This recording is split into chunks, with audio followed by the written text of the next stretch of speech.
Hey guys, this is your resident cookie master from the Republic, Wookie Dingleberries. And I have a team for you today that if you do not have JTR and a resistance squad that can do really good damage in phase 1, don't worry. I've got a team that is relatively easy to farm and can still put up some pretty solid damage numbers in the Sith Triumphant raid. I'm running this team on a tier 6 raid, and it's a Vader lead with Wampa, Thrawn, Sidious, and Ewok Elder. So, couple things going through this walkthrough. The first thing you need to pay attention to is the very first turns that you have in the raid really determine the tone of your run.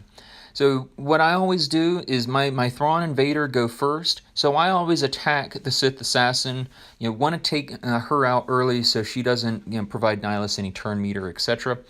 But then I use Sidious's AoE on Nihilus to drive dots. If you don't get 3 dots from some Sidious's AoE, you probably need to restart the run, because that really helps set up more damage from Wampa, more damage from Calling Blade. It's just very, very valuable to have those 3 dots early. And over time, you're going to see a couple of timing issues pop up. What you just saw was Sidious's AoE. I used it right after Nihilus took a turn, which allowed him to land another dot. That's very, very important. Nihilus's tenacity stacks insanely high. However, if you time that AoE to land those dots immediately after Nihilus's turn, you've got a chance to land more dots, which is huge. And as you can see, those dots are doing 15,000 damage apiece every time Nihilus takes a turn. So when you can land 3 dots early, you land an additional 2, 3, 4 dots throughout the rest of the raid. You can do a massive amount of damage just from the damage over times. So some other notes about the team.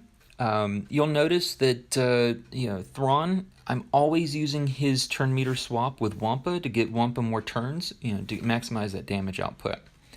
I also try to not use Ewok Elder's attack on Nihilus, because that gives Nihilus a little turn meter, and an Ewok Elder is kind of a noodle arm. There's just not any value in using his attack on Nihilus. But I do try to keep his revive and healing abilities handy at all times, because as you'll see later in the video, that healing factor really, really comes into play when Thrawn actually dies and I have to revive him. That's where Ewok Elder fits. I've tried using Luminara. I don't have a Zeta Barris at the moment. I honestly don't like Zeta Barris. Probably will never Zeta her. But it's one of those areas where, because he can revive, heal, and cleanse, it's an extremely valuable combination. You might try running a few different tunes. I'd imagine Chirrut could be somewhat useful on this team. My next attempt is going to be using a Emperor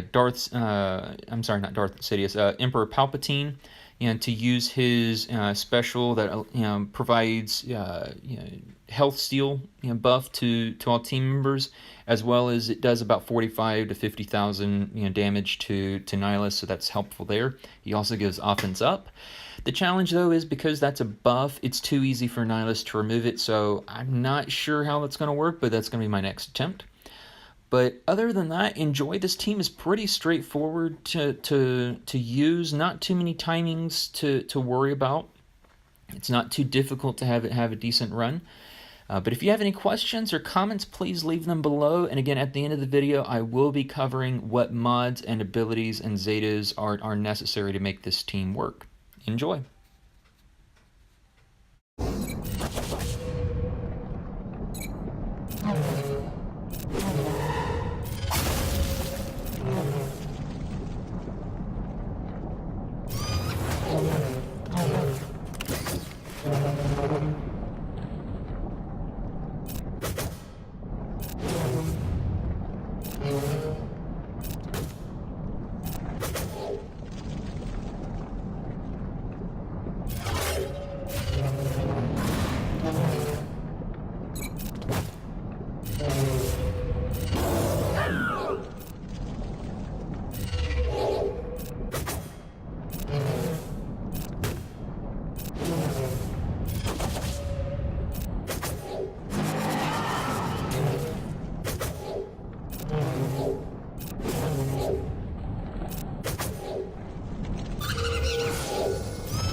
Okay, for mods and abilities on the team, Darth Vader, I have a Zeta on his leadership. I also have him with a speed set and a potency cross.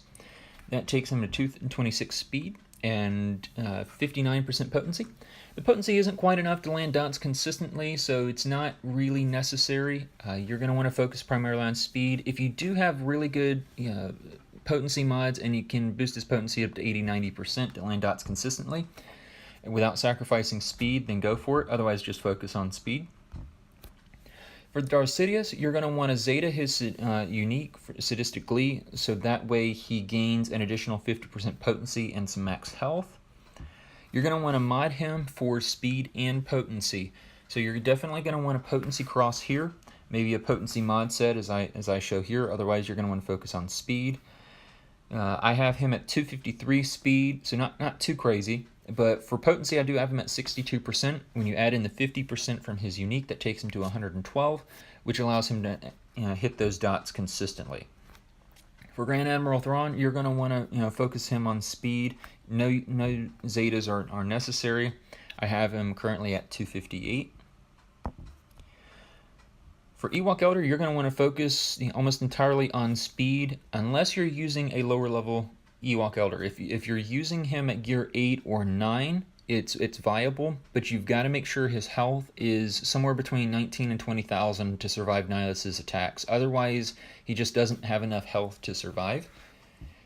So right now I have him currently at about 19,600 health, and then at 210 speed. For Wampa, you're going to want to maximize his offense potential, whether it's through crit damage or offense mods. You do not need critical chance on Wampa because he has stacking critical chance, but you're going to want to maximize his damage output. I recommend using offense primaries for mods or critical damage primaries. Like on my triangle, I have a critical damage triangle with a speed secondary. Offense mods work as well. I don't have those on him here, so there's definitely some room for improvement. I do have a pretty good speed secondary on my offense circle, but offense mods for the circle and cross would be very valuable. You could also run a potency primary on your cross. That'll boost his potency closer to 70%, giving him a chance to land dots on Nihilus somewhat consistently. Semi-often to where you can increase your overall damage. For Zetas, you're going to want Cornered Beast for the additional counter chance, health steal, and damage offense for damage over times on Nihilus.